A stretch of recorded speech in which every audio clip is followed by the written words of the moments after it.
Hi, this is How to Get Your Shit Together with me, Sue Wright. So today I want to talk about authenticity. So authenticity is kind of just being true to who you actually are and what you want out of life. And it's quite tricky to maintain that all the time because, we're in an environment where we are in relationships of one form or another with other people, and we are expected to be and behave a certain way, which I get, that's just life. However, often what happens is you kind of over the years build up this fake persona. I think I've spoken about it before. So for me, for example, when I was a kid, I am still very empathetic. I can feel other people's feelings. So I used to try very hard not to upset anybody, and, I'd observe what was making people miserable or angry and not do it, even if it was something I wanted to do. And then that carries on into school, it carries on into work, it carries on into relationships and social settings.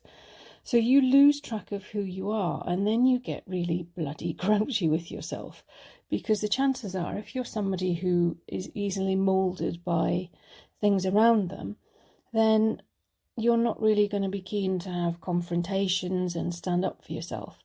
So you end up kind of internalizing it. So you get cross with yourself because you're the only person who won't really retaliate and have a strop in your general direction.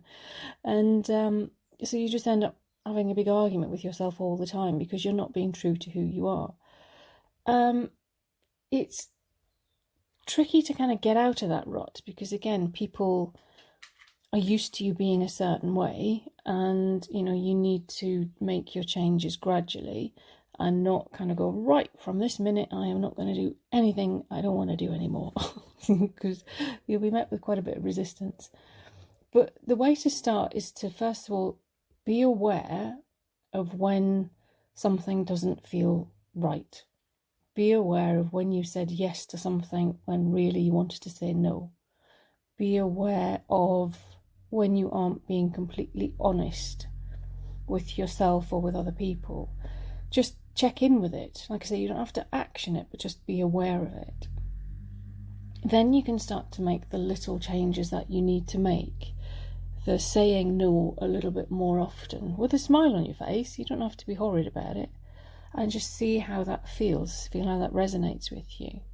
And then exploring, I guess, what you want. You, an individual, a single person. What do you want? How can you include more of that in your everyday life? Yeah? Try not to be argumentative about it if you've got other people to consider, to be confrontational, because that'll just hurt you more than anybody else. But it's just start to become aware of it. Start to be more honest. You could write yourself notes. You could write yourself a journal. You could start to put it down there on paper, but it's really important that you start to listen to what you need.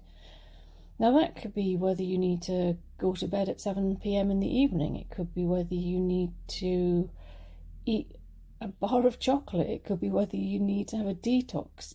All of these things, listen to what your body and soul are asking you to do and start to be a little bit more authentic. Listen to what you need. It is, like I say, a bit of a challenge, but like I say, finding somebody that you can bounce things off, somebody impartial, an email friend or a Facebook friend where you can have a conversation and be completely open with them. That's a really good place to start, just to start to kind of flex those independent muscles, those muscles that make you feel like, yeah, this is who I need to be right now. So it is just learning to be a little bit more true to yourself and letting go of the hesitation, I guess.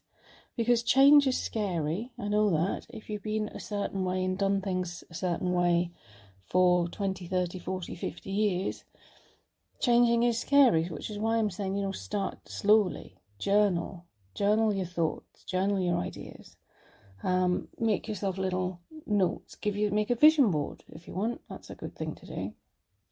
But it is just start to listen to when you feel grouchy. When you're feeling grouchy with yourself, something you've done doesn't sit well with you, and you need to take notice of that. If you want to get your shit together and really live a full life, you need to start to listen to these times when the world is telling you that actually, no, that's not the way you should be going.